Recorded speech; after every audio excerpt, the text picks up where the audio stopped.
এ একটা জিনিস খেয়াল করছস? কিসে কি এই যে আমরা সারাদিন ঘুরতেছি কত খারাপ কাজ করতেছি, তুই সাহেবের কাম করছিস কদিন সারাদিন কত খারাপ কাজ করছিস? এই যে করে তো, এই যে আমার বন্ধু সারাদিন সোয়াবের কাম করে। সাহেবের কাম করে ওই আন্দাজি। কিরে তুই জানাস না? আরে শোন আমি তোর কই, হয়েছি কি তোর প্রত্যেকটা মেয়ের ইনবক্সে আর পাইবি।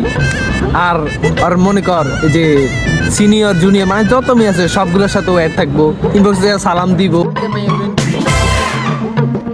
এই দেখ আমরা যখন বন্ধু বান্ধব ঘুরতে যাই, যখন কই বন্ধু আয় ঘুরতে যায়, ওকে টেকা নাই। আর দেখবি ওই যে সিনিয়র জুনিয়র মাইয়ালে ঠিকই পার্কে ঘুরে, ওই যে রেস্টুরেন্টে খাইতে যায়, আর আমরা বলে টেকা নাই। চল মানে ওর অবস্থা মানে মাইয়ারা কেমন আছে কেমন নাই, আমরা যখন কই ঘুরতে যাই না, আর মাইয়া লইয়া ঠিক পার্কে ঘুরতে যায়, মানে সব কামাইতেছে, আখিরাতের জন্য ভালো কাজই করতেছে, বুঝছ? কি কমু আর